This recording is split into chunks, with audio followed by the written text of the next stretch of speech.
மறக்காம சர்ப்ரைஸ் பண்ணுங்க. Thank you. Okay, on to another puzzle. This one is going to be short and sweet, and this comes from another tidbit of opening preparation. And I can't count how many times I've actually used this in online blitz and bullet with a very good record, defeating a lot of strong players who maybe are a bit careless from early on. So let's get to the key position.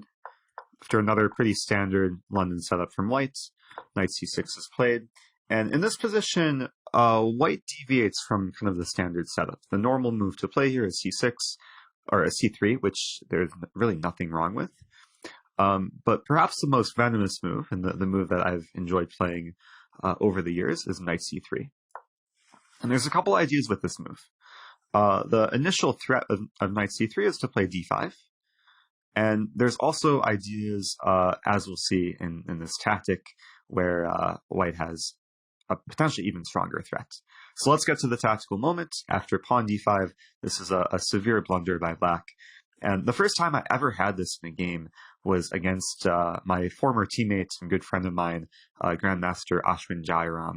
He was playing the black side, and he just walked into this unknowingly in the blitz game. After he played d5, I blitzed out the move knight b5, which is, of course, one of the main ideas of knight c3. And it turns out that black has no good way to meet the obvious threat of knight c7. So I don't think there's too many lines to look at here. I mean, we could maybe look at a few potential variations.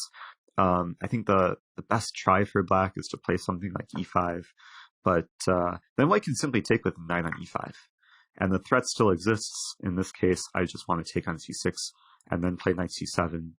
And there's really not too much black could do. I guess black could delay it one move with queen a5 check, but then c3, and black is going to lose a lot of material from this point. So going back, d5 is just a blunder.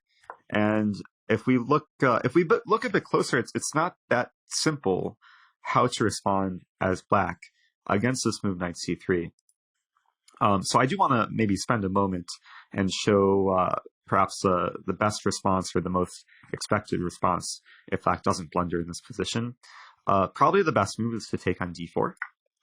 And then after pawn take d4, it leads to a fighting middle game. Black could play bishop b4, and then white could play bishop d3. But there are chances for both sides in this line.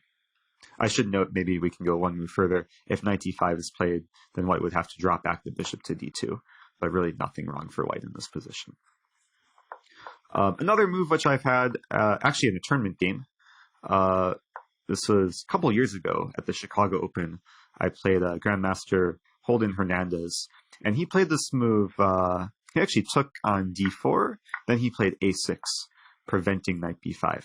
I should mention in this variation, if black again plays d5, this is again a blunder because of knight b5.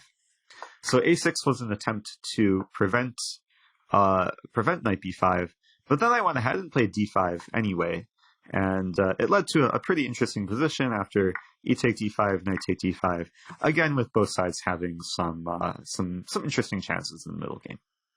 So wanted to show this because it's very simple and perhaps dirty trick, especially if it's blitz. A lot of players, they see the threat of d5, they play the d5 themselves, and then they don't see knight b5. So have fun using this, and hopefully with some results to show. So I will see you guys in the next lesson.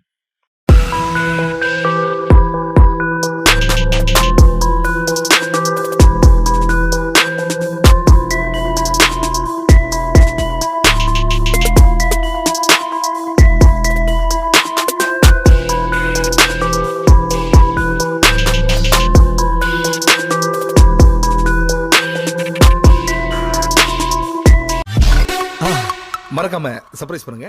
Thank you.